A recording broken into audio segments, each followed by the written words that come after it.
but Crystal only muttered something in her sleep, then flopped over onto her belly. Lindsay reached the door safely, easing it shut. Leaning against the wall, she let out a slow breath. That had been a close call. What if her mother had woken up to find Kerrie Ann missing? You didn't want to get Crystal riled up before she'd had her coffee and first cigarette of the day. She never actually hit either of them, but when she was in one of her moods, things could get ugly very quickly. Lindsay was only in 6th grade, but she knew every curse word there was. She was getting that tight feeling in her stomach again, a feeling that almost always had to do with Kerrie Ann. Before her sister had been born, when it had just been her and Crystal, she'd managed okay. By the time she was in kindergarten, in addition to being able to feed and dress herself, she could read street signs, count change, and order Chinese takeout over the phone. By 3rd grade, she was doing most of the shopping and cooking. She was also well-versed in the facts of life, thanks to her mother's habit of bringing home strange men. Often Lindsay would wake to muffled thumping and moans in the bedroom, or stumble into the bathroom in the middle of the night to find a naked man taking a whiz.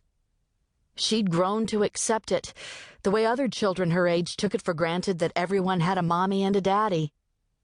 Some of the men had been nice. One, a bearded, heavy-set man named Stan, who was a fry cook at the all-night diner where Crystal sometimes caught a bite to eat after work, had shown her how to make a Western omelet. And she'd picked up a few phrases of Spanish from a blackjack dealer named Luis. The summer Lindsay turned 9, Crystal announced that she was taking some time off work. She grew fat, slept even more than usual, and was in a bad mood most of the time. The following winter, she went off to the hospital. A day later, she returned carrying a small, fleece-wrapped bundle. "Meet your new sister," she said, depositing the bundle in Lindsay's arms. Lindsay unfolded a corner of the blanket to reveal a small, scrunched-up face with a pair of bright blue eyes peering from its reddish folds. Eyes that fixed on her like a homing device.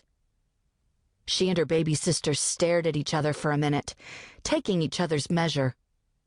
Then the infant stiffened and began to howl, loudly enough to bring old Mr. Huff stumping up from downstairs to see what all the commotion was about.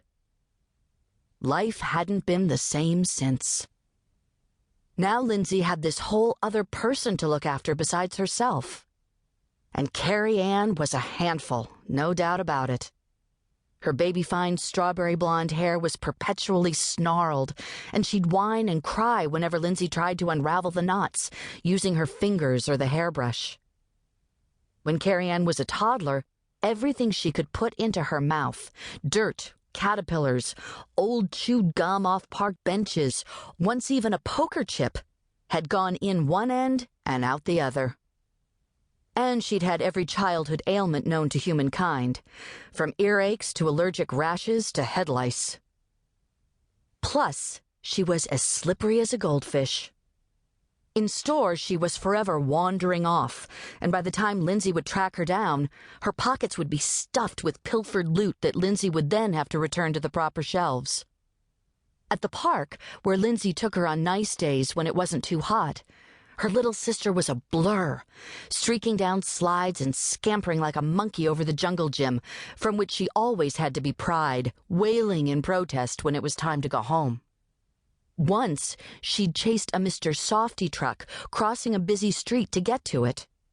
She might have been hit by a car, or, if the nice lady who'd brought her back hadn't found her, still been out there roaming the streets, a red-haired menace to society. Only at Miss Honi's was her sister content to stay put.